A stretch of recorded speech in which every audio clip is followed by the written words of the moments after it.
Primeiras horas da crucificação, meus irmãos. Isso é o que nós estaremos vendo aqui nessa sessão 164. Amados irmãos, essa sessão vai tratar de alguns conteúdos muito importantes para a gente. Essa aula vai ser mais uma daquelas aulas bem importantes. Queridos irmãos, as 3 primeiras horas da crucificação nós vemos quando nosso Senhor Jesus foi crucificado. Ele passou 6 horas pendurado na cruz, no madeiro, das 9 da manhã até por volta das 3 da tarde, das 9 da manhã, como nós leremos, até o meio-dia.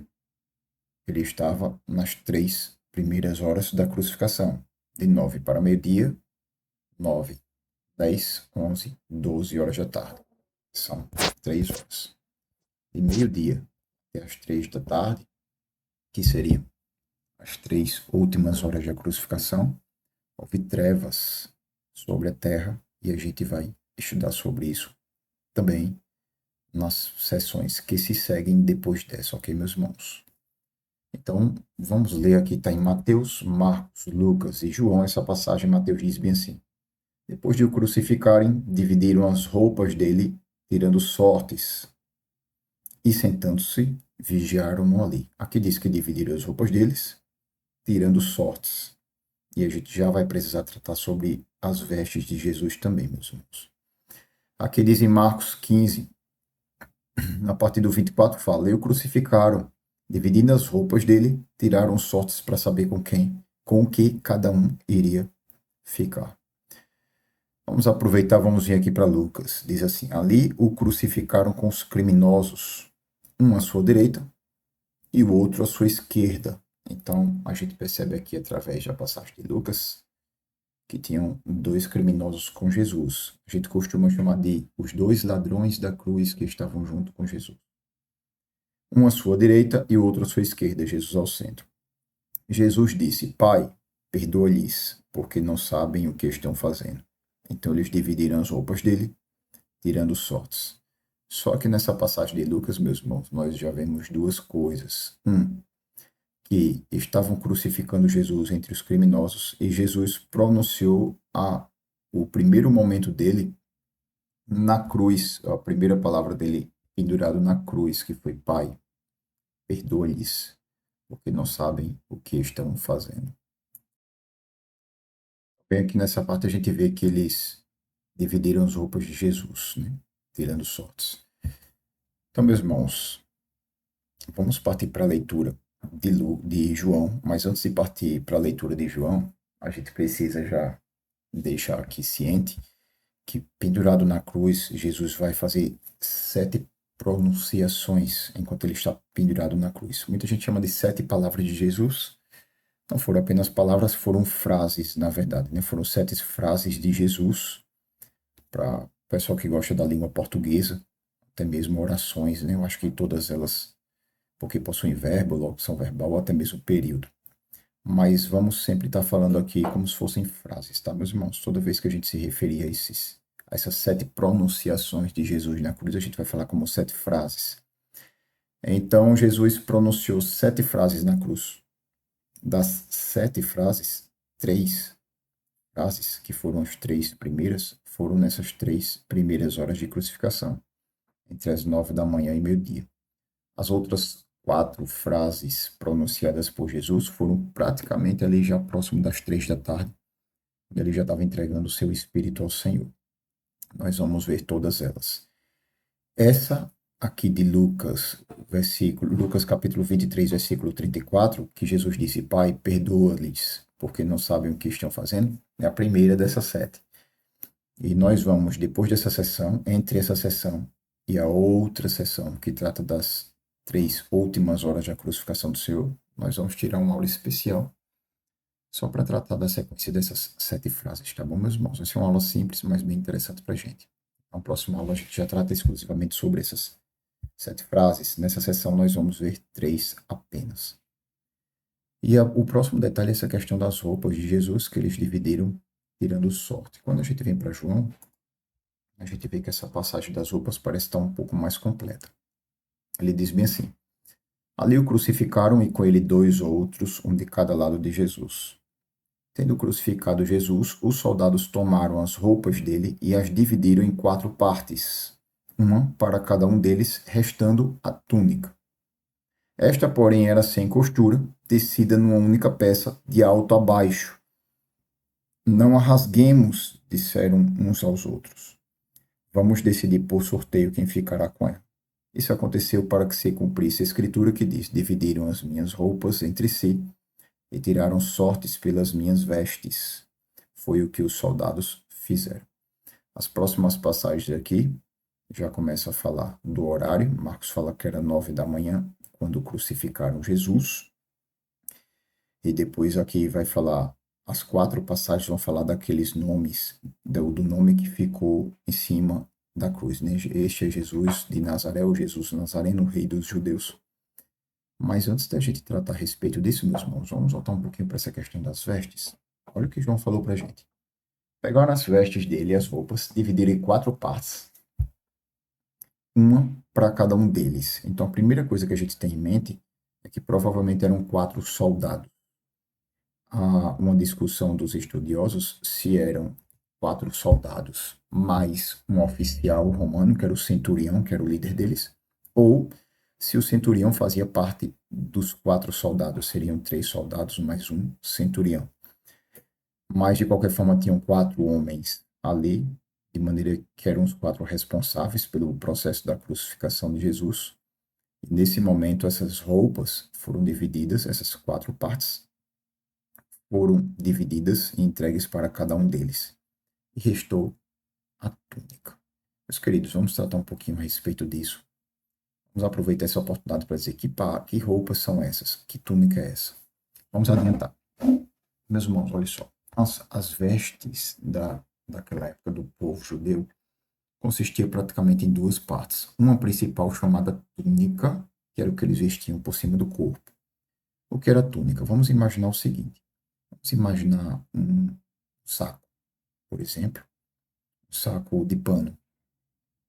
E a gente pega o saco e coloca de cabeça para baixo e a gente entra no saco. Às vezes, quando a criança fica brincando, né, ela não costuma entrar dentro, né? Perdoe a repetição, mas ela não costuma entrar no saco, coloca o saco. Aí imagina que a gente fura o saco na parte dos braços e fura também o saco na parte da cabeça, do pescoço. E a gente estaria colocando roupas de saco. Isso existia na época, sim. Inclusive, quando eles iam fazer aquelas partes da humilhação, consagração diante do Senhor, que colocava vestes de saco e se cobria de cinzas, era isso, meus irmãos. Porque essas vestes de saco poderiam até ser usadas no dia a dia, mas elas não eram muito confortáveis, elas podiam irritar a pele. Então, as túnicas eram como se fosse isso, só que com tecidos melhores. Então, a túnica eram roupas que as pessoas vestiam e tinha 2 aberturas para colocar os braços, também tinha abertura para se colocar a cabeça, meus irmãos. Era essa parte que eles colocavam como se fosse uma espécie de vestido, vamos dizer assim. Tinha poucas diferenças da túnica do homem para a túnica da mulher, como algumas cores, o tamanho, mas quase elas eram muito semelhantes. A túnica, quando ela era nova, para provar que ela nunca tinha sido usada, o corte na área do pescoço não era feito. Ou seja, ninguém nunca teria usado aquela túnica porque não tinha corte no pescoço. Então, quando ela era comprada nova, era feito o corte do pescoço e a pessoa começaria a usar. Interessante, né, gente? O professor entendeu o que é túnica. E o que é capa? Quase sempre se colocava alguma coisa por cima da túnica, meus irmãos. Quer fosse um lençol, quer fosse um pano, ou até mesmo alguma outra veste parecida, o que chamam hoje de blazer, ou algo do tipo. Qualquer coisa que se colocava por cima da túnica era praticamente uma capa. Muitas pessoas não tinham condições de ter uma capa, outros tinham, e a capa era muito importante porque além da pessoa se vestir, a capa ela não era usada apenas para vestimenta. Ela muitas das vezes era para se proteger do frio, era uma espécie de abrigo. Era colocado também sobre a cabeça para se proteger do sol. Muita gente colocava a própria capa na cabeça. A depender das condições financeiras, a depender do evento, a depender dos locais, do que eles faziam, eles tinham várias peças por cima da roupa. Tinha uma espécie de turbante, que é quando eles enrolavam o lençol na cabeça. Às vezes ele colocava só o lençol mesmo, parecia que muita gente chamava de sudário. Então tinha, além do próprio cinto que eles colocavam, os que tinham mais condições também usavam sandália. Professor, os que tinham mais condições, gente, aquelas pessoas que não tinham tantas condições andavam descalços.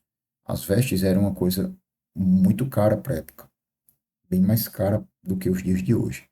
Então, muitas das vezes, uma pessoa tinha só uma roupa e com ela ficava o tempo inteiro. Inclusive, eles dormiam com a mesma túnica, quase sempre com a mesma túnica que passavam o dia.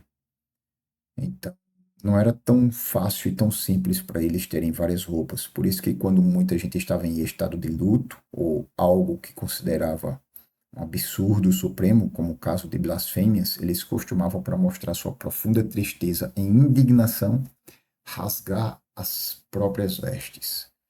Ou seja, eu estou perdendo aquilo, uma das coisas que eu tenho de mais preciosas em mim. Nós vemos essa ação de rasgar as vestes em várias passagens da Bíblia, meus irmãos. Então, entendido isso, meus irmãos, a gente sabe que existia a túnica e a gente sabe que existia as partes de fora da túnica, não só a capa, como várias outras coisas que poderia ser colocado ali. Eu trouxe para os senhores uma passagem aqui, meus irmãos, está lá no comentário de Champlin. Tá, Champlin aqui na página 616, tá 619 aqui, mas é 616 a página dele. É o volume 2, que é o comentário de Lucas a João. Olha o que ele disse aqui, meus irmãos, nessa passagem. Esse versículo é bem assim: tendo, pois, os soldados crucificado a Jesus, tomaram suas vestes e fizeram delas 4 partes nas vestes, para cada soldado uma parte.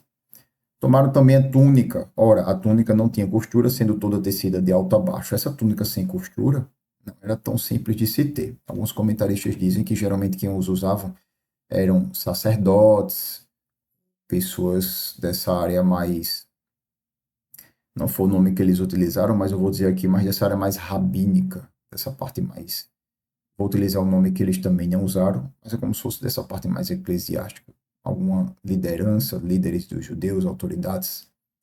Então essa túnica que não tinha costura, uma túnica boa do Senhor Jesus, né? Tecida por alguém que deu esse presente para ele, provavelmente, vamos imaginar assim.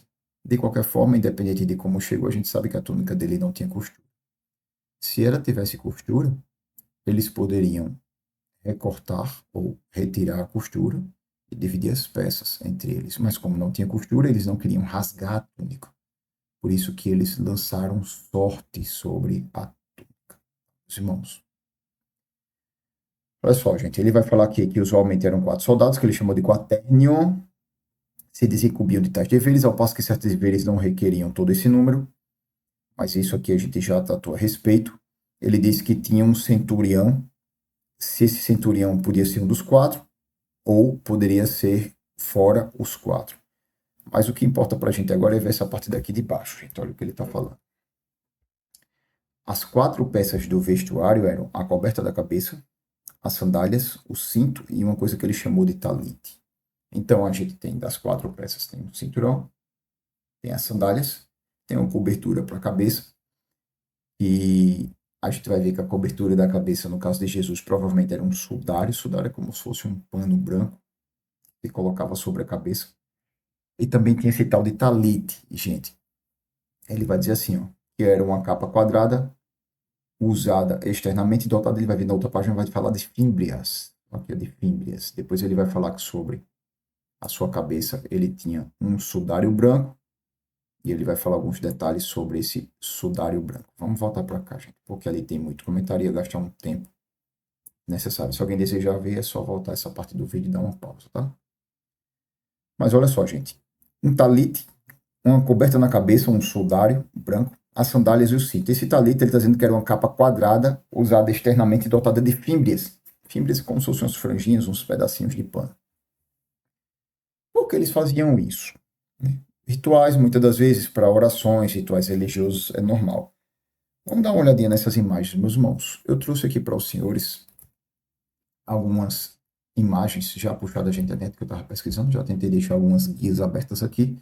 As guias estão nessa mesma página, nessa mesma janela. Elas não estão aparecendo porque eu apertei F11 aqui no computador, ele aparece a tela inteira, e a tela inteira fica mais fácil para os senhores visualizarem. Aí, quando eu aperto aqui Ctrl Tab no computador, eu estou falando isso porque eu estou falando para professores, tá, gente? O que eu estou fazendo aqui com os senhores vão fazer provavelmente com outras pessoas. Quando a gente aperta Ctrl Tab, aí ele passa de uma guia para outra, tá, meus queridos irmãos? Olha, eu vou apertar F11, aproveitando a oportunidade, tá? Tá vendo que tem várias páginas abertas aqui em cima mesmo. Deixa eu dar uma olhada aqui se está aparecendo. Está aparecendo. Deixa eu tirar um pouquinho a câmera. Tem várias páginas abertas aqui em cima. Quando eu aperto Ctrl Tab, vai vir para a próxima página, que é a página que eu vou mostrar para os senhores agora. Quando eu aperto Ctrl Shift Tab, ele volta para a guia anterior, tá, meus irmãos? Vou apertar F11 novamente. F11 está em modo de tela cheia. Ctrl Tab, ele vem para a guia que eu quero mostrar aos senhores, meus queridos irmãos. E nessa guia a gente vai ver que eu escrevi assim, ó. Sudário judeu sobre a cabeça. Quando a gente fala em sudário, aparece muito essa imagem aqui, meio que estranha, aparece na foto, que é a chamada Santo Sudário. Mas eu achei uma imagem interessante aqui, meus irmãos, que aparece aqui mais na lateral, como se fosse esse pano branco. Deixa eu abrir essa imagem, nova guia, olha. Clica com o botão direito, abrir imagem, nova guia, tá? Ela abre a imagem no guia. Não apareceu porque a gente está no F11, mas ela abriu essa imagem aqui. Vou apertar Ctrl W, retirei, vou fazer isso novamente, meus irmãos, olha. Abri imagem em uma nova guia, abriu aqui a nova guia. Tá vendo, meus irmãos? E eu venho para ela. Olha, meus irmãos, como é que fica esse pano aqui? É parecido um pano que eles botaram aqui, é como se fosse esse sudário que se coloca em cima da cabeça, né? Então, isso aqui seria uma espécie de sudário. Eu coloquei aqui também turbante judeu antigo. Tem vários turbantes. Olha para essa imagem que a gente pode ver aqui, meus irmãos. Ele pegou um lençol como se fosse uma capa e enrolou todo aqui na cabeça para se proteger. Só virou um turbante, né? Aqui a gente tem outros turbantes. Vamos clicar aqui, olha. Um turbante aqui, um turbante de um sacerdote, já mais caprichado, mais bem elaborado. Aqui tem um turbante de um senhor.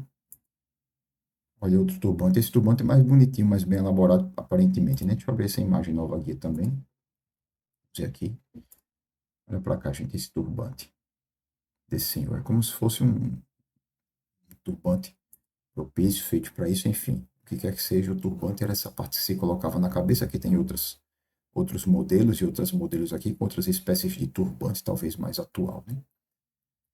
Meus irmãos, aqui tem, olha o que a gente escreveu aqui, ó, talit judeu.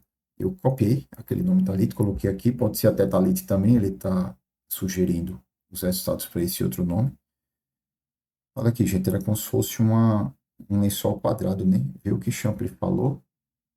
Champlin disse bem assim, ó, que era uma capa quadrada usada externamente dotada de fímbrias. Uma capa quadrada usada externamente dotada de fímbrias. A gente tem alguns modelos aqui usando talites. Essa capa quadrada, olha aqui, uma senhora, gente, usando um talite, bonito o talite dela, né? Rosado, então vê que ela está usando aqui à frente do Muro das Lamentações. É uma foto naturalmente atual, Muro das Lamentações no dia de hoje. As vestes dela, a gente vê exemplo de uma calça jeans, né? Coisas que se usa hoje. Se usava naquela época, não tinha esse tipo de vestimenta. E aqui é um dos motivos para que se usa isso. Aqui tem outras imagens, olha. Aqui tem outras. Olha para cá, meus irmãos. Isso aqui branco na cabeça pareceu o sudário. Sudário branco. Ele colocou aqui por cima o talete, né? Com as fímbrias. Aqui, muita gente chama de tzitzit. Tzitzit ou tzitzit. Tem alguns nomes para isso. E aqui nós temos essas peças. Deixa eu abrir essa imagem também. Nova guia. Para ver. Olha, meus irmãos. Bonito, né? Deixa eu mudar aqui a câmera. Bonito, né? Aqui a peça deles. Vamos tirar esse aqui e vamos para essa parte aqui da túnica. Meus irmãos, aqui tem algumas imagens quando a gente coloca a túnica. Eu coloquei túnica dos judeus. Eu coloquei é uma caixinha interessante, facinho de ver. Essa desse menino, deixa eu abrir essa imagem, uma nova guia. Olha só para cá. A gente vê que esse rapazinho, tá a câmera mais uma vez aqui para o outro lado. As vestes desse rapaz são essa roupa branca por baixo. Ele colocou uma capinha aqui por cima, né? Essa roupa branca por baixo era túnica. E essa veste que ele colocou aqui por cima já virou uma capa. Então, túnica era de dentro, capa era de fora. A túnica tá de manga comprida, mas muitas das vezes eles usavam manga curta também, né? Naquele exemplo que a gente deu do saco, por exemplo, esse daqui. Esse daqui a gente vê um homem usando uma túnica. A túnica já está de manga curta, é como se fosse, como a gente falou, um saco, um vestido. Colocou o cinto, colocou as sandálias. Aqui na cabeça tem uma espécie de, não sei se está mais para turbante ou está mais para sudário, enfim, tem uma proteção aqui na cabeça dele. Pode ter sido a capa dele que ele colocou na cabeça. E essa aqui era uma das vestimentas que eles usavam. Meus irmãos, olha que interessante o que ele está fazendo aqui. Essa túnica, ela é comprida, ela não deixa ele fácil, ágil para ele trabalhar, para ele fazer colheitas, ceifa ou até mesmo para lutar. Então, o que é que eles faziam? Eles tinham o costume de dobrar, como está mostrando aqui, ó, levantava, colocava aqui por trás e amarrava. Quando eles amarravam, virava uma espécie de bermuda, short, ele ficava porque deixava as pernas mais livres de fora, né? Os joelhos. E assim, eles tinham liberdade, mais liberdade para trabalhar, para colher, para lutar. Isso era chamado cingir os lombos. Então, aquela expressão que diz cinjam os seus lombares, né? A expressão bíblica, trazendo a gente para preparação, para a obra, para preparação para o reino, para a vigilância, vem disso aí, meus irmãos. Então, quando a Bíblia diz que nós devemos cingir nossos lombares, cingir os lombos, é disso aí. É se preparar, é pegar a vestimenta, no caso deles, aqui, dessa túnica, eles amarraram a vestimenta de uma maneira que as pernas ficassem livres, os joelhos de fora, e para que eles pudessem fazer qualquer atividade que fosse necessária com isso, meus irmãos. Com isso, nós voltamos aqui para o nosso comentário, porque nós já vimos, entendemos agora essa parte aqui das vestes, tá, meus irmãos? Então, mais uma vez, pegaram as 4 partes que a gente viu lá em Champlin, que as 4 partes eram o cinto, a sandália, o sudário que ele tinha na cabeça e o talite de Jesus. Pegaram essas 4 partes, dividiram entre eles, mas ficou a túnica. A túnica de Jesus era uma túnica especial, porque ela era, como ele está escrito aqui, era sem costura, tecida em uma única peça de alto a baixo, o que exigia muita habilidade deles, né? Ter que fazer isso aí. A pessoa que teste uma túnica dessa devia ser uma pessoa com habilidade, provavelmente. Então eles falaram o que está escrito aqui no versículo 24. Não a rasguemos, disseram uns aos outros. Vamos decidir por sorteio quem ficará com. Dividir as vestes, as 4 partes, e essa parte da túnica eles não rasgaram, dividiram com eles. Ok, meus irmãos, com isso nós encerramos essa parte das vestes, que é uma parte muito interessante para a gente, tá? Uma informação muito importante. Vamos continuar seguindo a sequência aqui, Mateus, Marcos, Lucas e João. Mateus diz bem assim: por cima da sua cabeça, na cruz, naturalmente, colocaram por escrito a acusação feita contra ele, que dizia: este é Jesus, o rei dos judeus. 2 ladrões, e aqui ele segue sequência. Marcos diz assim: eram 9 horas da manhã quando o crucificaram. Então, 9 horas da manhã. Aquela parte que João diz que ele estava sendo julgado cerca de meio-dia, a gente já tratou nas sessões anteriores, tá, meus irmãos? Então, Jesus foi crucificado 9 da manhã. Assim estava escrito na acusação contra ele: o rei dos judeus. Lucas diz: havia uma inscrição acima dele que dizia: este é o rei dos judeus. E João diz: Pilatos mandou preparar uma placa e pregá-la na cruz com a seguinte inscrição: Jesus Nazareno, o rei dos judeus. Meus irmãos, quando a gente junta os 4 aqui, coloca os 4 em paralelo para harmonia, a gente vê que não bate. Não bate. Então, qual seria o nome correto? A junção dos 4. Então, aqui, ó, diz Jesus Nazareno, o rei dos judeus. Este é Jesus, o rei dos judeus, o rei dos judeus, e este é Jesus, o rei dos judeus. Então, seria: este é Jesus de Nazaré, ou Jesus de Nazareno, o rei dos judeus. Inclusive tem o comentário F, vamos aproveitar para ler esse comentário F aqui, meus irmãos, que diz bem assim: cada autor registra apenas uma parte da inscrição, que é o que a gente acabou de falar. A inscrição completa pode ser reconstruída ao se combinar os 4 relatos. Este é Jesus de Nazaré, o rei dos judeus. Ok, meus irmãos? Olha o comentário que fala aqui em cima também. Jesus ficou pendurado na cruz das 9 horas da manhã até as 3 horas da tarde. As últimas 3 horas foram marcadas pela escuridão em que a região foi lançada começando ao meio-dia. E aqui ele sai citando as referências. Porque, meus irmãos, outra coisa interessante aqui que a gente vai ver na aula que vem, que vai ser uma aula só para isso, é esse comentário D aqui. Essa oração, que é aquele que disse, Pai, perdoa-lhes porque eles não sabem o que fazem, por perdão é a primeira das palavras de Jesus na cruz. As outras são as promessas, as outras são a promessa ao ladrão arrependido, que ele diz, hoje mesmo estarás comigo no paraíso. A provisão para sua mãe, mulher, eis aí teu filho, filho, eis aí tua mãe. O grito em virtude da separação do pai, Eli, Eli, lama sabachthani, ou Eloi, Eloi, lama sabachthani. O reconhecimento da sua sede, quando ele disse tenho sede. O grito de que tudo estava consumado, quando ele disse está consumado. E o grito de entrega, quando ele disse Pai, em tuas mãos entrego.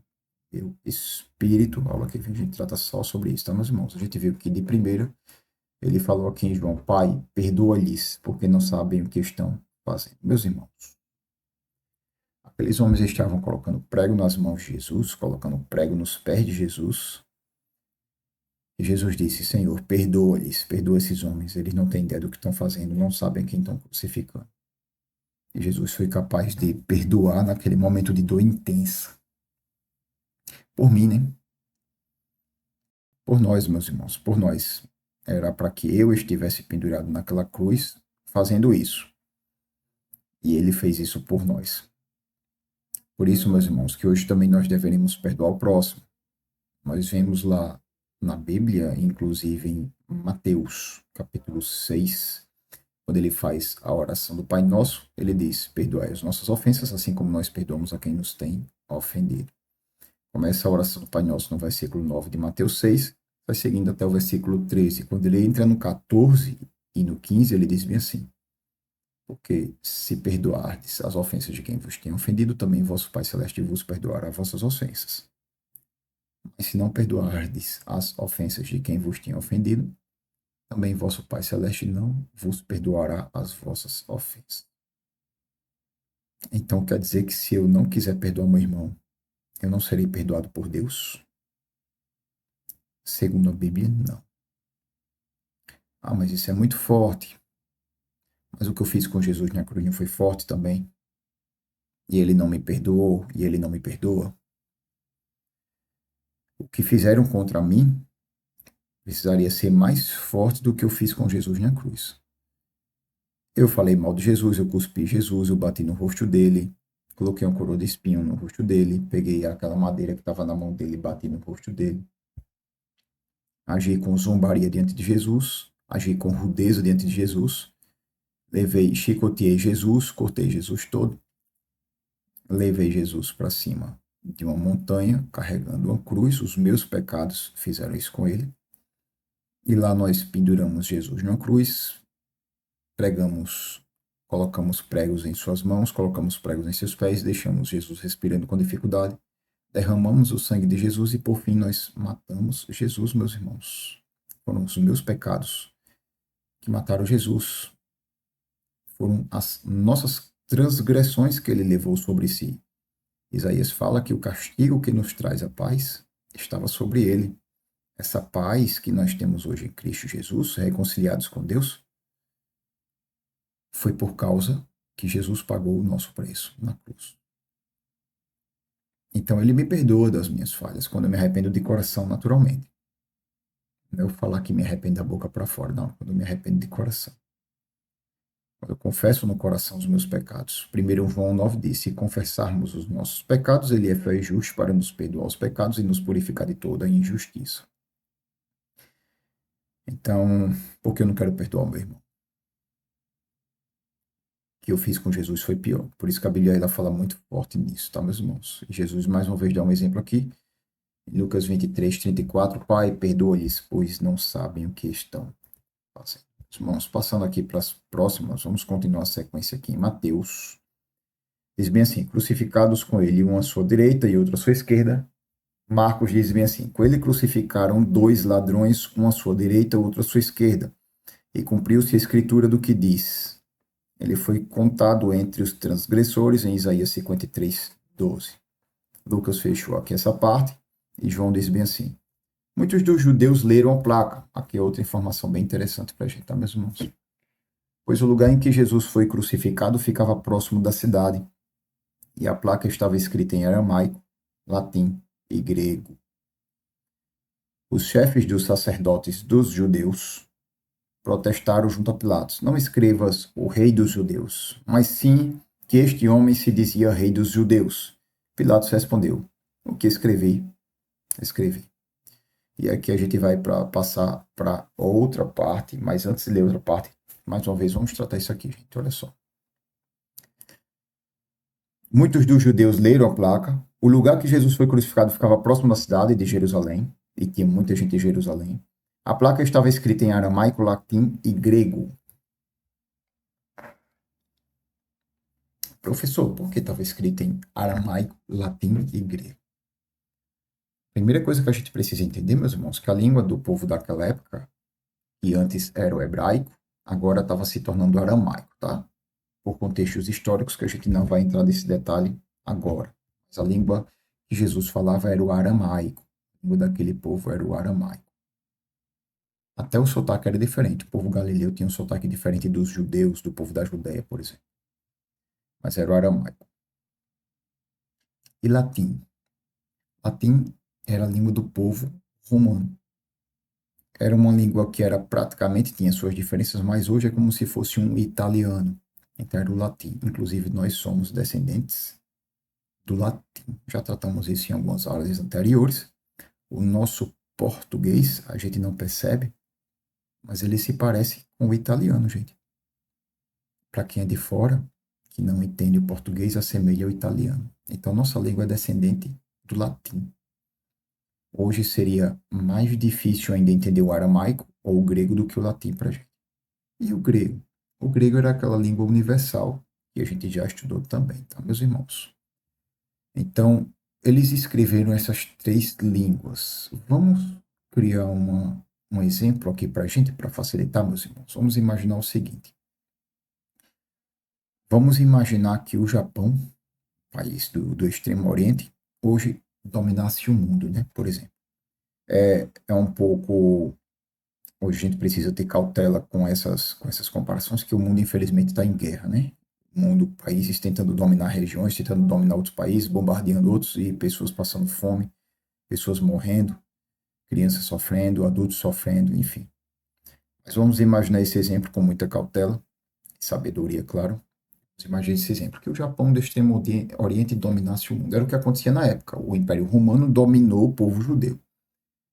E o Brasil agora está sob domínio do Japão, por exemplo, tá, meus irmãos, para a gente entender. Então vamos supor que quando a gente saísse daqui na rua, tivessem japoneses na rua, que tem, o Japão é um país com uma quantidade de pessoas que não dava para ser distribuída no planeta inteiro, claro. Mas vamos supor que tivesse vários soldados japoneses lá na rua, falando japonês. Então, quando ia sair, ia dizer, ô soldado, por que você está aqui? Ele ia dizer, então eu não ia entender aquele japonês, ele não ia entender o meu português. E o Brasil, nós temos algumas cidades turísticas também. Temos turistas de fora, turistas da Alemanha, temos turistas da Itália, temos turistas da Espanha, da Croácia, Dinamarca, vários outros países. Quando os turistas vêm para cá, eles não falam português em sua maioria, e a gente não fala alemão, a gente não fala dinamarquês, a gente não fala italiano, a gente não fala essas línguas, não fala francês, assim, claro que muita gente fala essas línguas. Eu não estou dizendo a gente, uma pessoa que fale só o brasileiro, só o português brasileiro. Então, como é que vai se comunicar com essas pessoas? Vão tentar se comunicar com uma língua intermediária. Qual é essa língua intermediária, meus irmãos? É o inglês, né? O inglês. Então, por isso que muita gente precisa aprender o inglês, tenta aprender inglês, porque uma pessoa que sabe inglês e que vai pregar, por exemplo, na China, não vai pregar em chinês, vai pregar no inglês, e lá alguém da China que entende o inglês vai traduzir do inglês para o chinês, para aquele povo. Então, o inglês é a língua que fazem os outros idiomas se encontrarem, a língua mais comum. Quando alguém quer dar um recado para o mundo, coloca qual língua na internet? Coloca o inglês. Aí, no inglês, a mensagem é divulgada para o mundo inteiro, praticamente. Então, imagina que tem muito turista aqui no Brasil, em algumas das cidades nossas, em uma cidade nossa, vamos dizer uma cidade X, nossa cidade aqui qualquer, uma cidade Y, por exemplo. Cidade Y tem vários turistas aqui, é uma cidade brasileira, mas está dominada por um povo japonês. E de repente o chefe da cidade diz bem assim: eu quero que todo mundo amanhã esteja reunido ali na praça. É quem que vai reunir? É só o povo turista? Não. Eu quero o povo turista. É só o soldado japonês? Não. Eu quero o soldado japonês, eu quero o povo turista e eu quero o próprio brasileiro da cidade. Todo mundo. Bota uma mensagem. A língua que a gente colocaria seria o inglês. Mas será que todo brasileiro vai entender o inglês e todo japonês vai entender o inglês? Não. Então colocou em inglês. Mas também colocou em japonês, que é a língua daquele monte de soldado japonês que veio para cá. E também colocou a língua do português brasileiro, porque é a língua da cidade natal. Nessas três línguas, provavelmente todo mundo vai entender. Então colocou lá em japonês, colocou em português brasileiro, português, vamos colocar só português, e colocou lá em inglês. Todos os turistas que estavam aqui nessa cidade Y entenderam, os soldados entenderam, e também os brasileiros entenderam, e no outro dia vai estar todo mundo reunido na praça. Ok, senhores? Meus queridos irmãos, isso é o que aconteceu ali. Ali naquele momento, eles colocaram nos três idiomas. Dos soldados que estavam dominando aquela região, que era o latim, que a gente deu o exemplo do soldado japonês aqui, colocaram a língua nativa do povo, que era o aramaico, do povo judeu que estava ali, e colocaram a língua universal deles para os turistas, por exemplo, que estavam ali, que era o inglês deles, que era o grego. O grego era o inglês deles. Nós já estudamos isso anteriormente. Professor, tinha turistas naquele lugar? Sim, meus irmãos, lembra que era a Páscoa de Jerusalém, tinha muita gente de fora, então tinha muitas pessoas que chegavam lá que não falavam o aramaico. Então, qual era a língua que eles utilizavam? O grego. Então, o grego era a língua que eles utilizavam para se comunicar. Inclusive, os próprios gregos estavam lá. A gente já estudou que alguns gregos compareceram para ver Jesus, né? Pouco antes de Jesus ser condenado e crucificado, algum momento antes, alguns dias antes, na verdade. Os gregos apareceram para ver Jesus. Então, tinha muita gente de fora, e no nosso exemplo aqui foram os turistas. Então, com isso, meus irmãos, a gente consegue entender o porquê ou o motivo dessa placa que ficava sobre a cruz estava nesses três idiomas, tá, meus irmãos? Tanto em aramaico, quanto em latim, quanto em grego. E para fechar essa explicação, para fechar com chave de ouro e completar isso aí, nessa mesma janela que eu trouxe para os senhores, tem outra aqui, olha. A gente trouxe uma imagem aqui, gente. Eu coloquei aqui em cima assim, ó. Deixa eu colocar aqui no meio. Tá no meio. Jesus de Nazaré, rei dos judeus, aí apareceram. Várias, apareceu um aqui do lado, apareceu outro aqui do lado, bem bonito também. Deixa eu tentar colocar essa imagem, abrindo nova aqui. Olha para cá, gente. Vamos tentar fechar nessa daqui. Vou colocar essa câmera para lá. Aqui tem três idiomas, né? Não significa que foi isso, tá, gente? Isso aqui é uma das representações simbólicas que a gente busca aleatoriamente aqui na internet. Essa imagem está bonitinha, a gente aproveitou a circunstância, está aproveitando a circunstância para ver. Aqui de baixo para cima, gente, olha, esse que se escreve da direita para a esquerda, que a gente vê muito na língua hebraica, é praticamente o hebraico, que é o aramaico deles, né? Que se assemelha muito ao hebraico. Então, esse aqui é o escrito em aramaico, que é como se fosse um hebraico para a gente, que não entende muito da diferença. Esse é o aramaico. Esse daqui, gente, é o grego. O grego se escreve da esquerda para a direita, tá? Como assim? Como nós aqui no português escrevemos da esquerda para a direita. Isso aqui está em grego e aqui em cima está em latim. Vê que o latim é menos difícil de a gente entender, né? Ó, Jesus Nazarenos Rex Ifdaeorium. Se fosse chutar aqui uma pronúncia, eu chutaria assim. Se fosse chutar uma pronúncia desse aramaico aqui, por exemplo, eu não teria ideia como brasileiro. Agora, se fosse chutar a pronúncia desse latim, mesmo não sabendo falar italiano nem latim, eu leria assim, né? Jesus Nazarenus Rex Evdeorium. Então, esse latim é de onde o nosso português veio.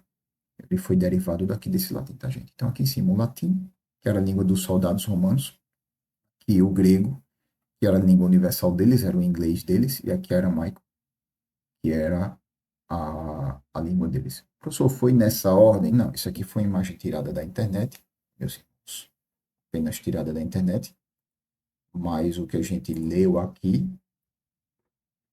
foi que ele, pelo menos João fala, que a placa estava escrita em aramaico, latim e grego, né? Aí se foi essa ordem, se houve uma ordem, provavelmente foi a ordem que estava aqui, que João escreveu, tá, meus irmãos? Mas independente da ordem, a gente agora consegue entender isso, o porquê dessas três línguas. Muito interessante isso, meus irmãos, muito interessante. A gente já está acabando a sessão, vamos acabar a sessão, ainda tem algumas partes importantes nessa sessão, até ir para as últimas 3 horas.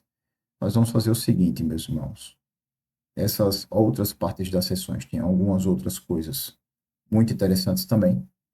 Essa sessão é uma sessão grande e bem completa. A gente vai dividir essa sessão em 2 aulas, tá? A gente está indo aqui para 40 minutos de aula. Então vamos fechar essa primeira parte da sessão que já teve boas informações para a gente, informações muito interessantes. E na próxima aula a gente continua essa sessão que fala das 3 primeiras horas na crucificação de Jesus.